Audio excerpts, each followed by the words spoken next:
The cold steel of the gun pressed against her temple, and Captain Morrison's breath reeked of whiskey and entitlement. "You think you're special, Lieutenant? You think those little medals on your chest mean anything to me?" His hand trembled with rage, his face twisted into something ugly and cruel.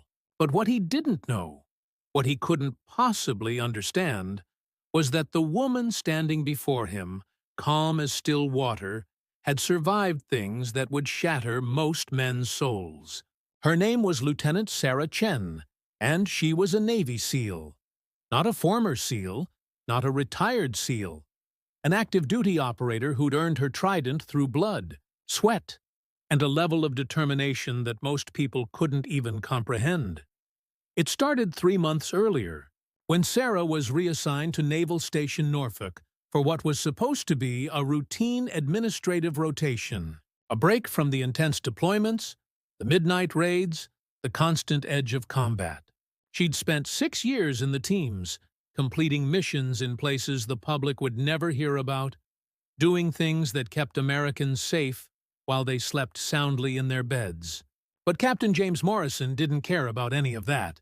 From the moment Sarah reported to his command, he made it his personal mission to break her. The harassment started small. Dismissive comments during briefings. "Lost, sweetheart?" when she'd walk into the operations center.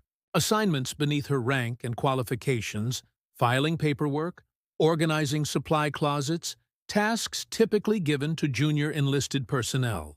When Sarah tried to address it through proper channels, Morrison's friends in the administrative office somehow lost her complaints. When she requested a transfer, it was mysteriously denied.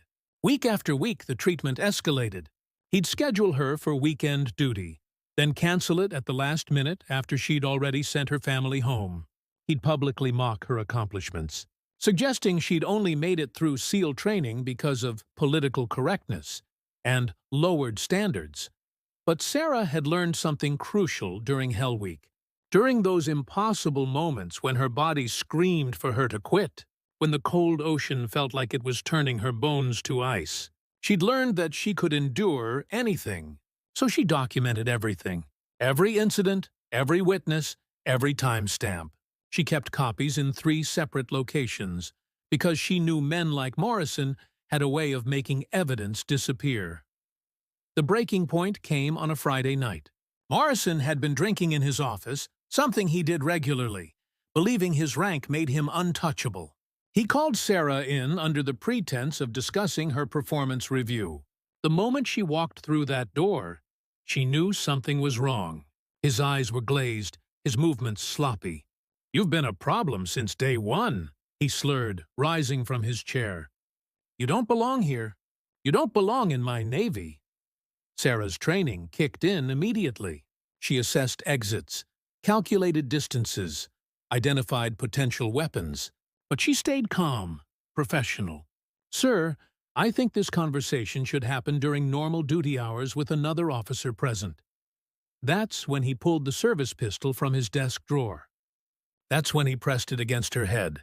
That's when he made the biggest mistake of his military career. "I could end you right now," he hissed. One little accident, one unstable female officer who couldn't handle the pressure. Sarah's voice was steady, almost gentle. "Captain Morrison, you have 3 seconds to lower that weapon. 3, 2, or what?"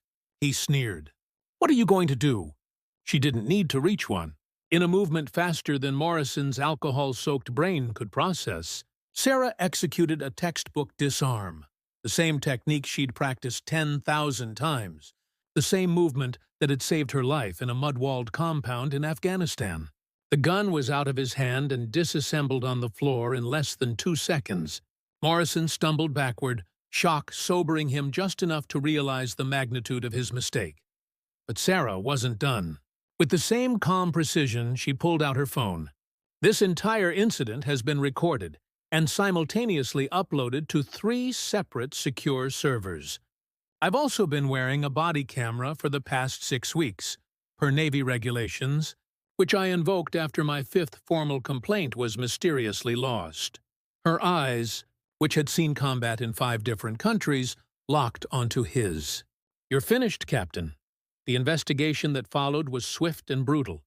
Morrison's conduct over the past 3 months was exposed in excruciating detail. The recordings were undeniable, but it went deeper than anyone expected.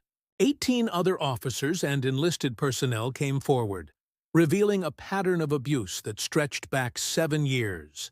Morrison hadn't just targeted Sarah, she'd simply been the first person who wouldn't break, who documented everything, who had the training and courage to stand her ground. Morrison was court-martialed, dishonorably discharged, and faced federal charges for assault with a deadly weapon. His pension vanished. His legacy crumbled. Sarah, meanwhile, was promoted to lieutenant commander and became an instructor at the Special Warfare Center, where she now trains the next generation of operators, both male and female, teaching them that true strength isn't about physical power alone. It's about resilience, intelligence, and the courage to stand up even when the system seems designed to crush you. Because sometimes the most dangerous person in the room isn't the one holding the gun. It's the one who refuses to be afraid of it.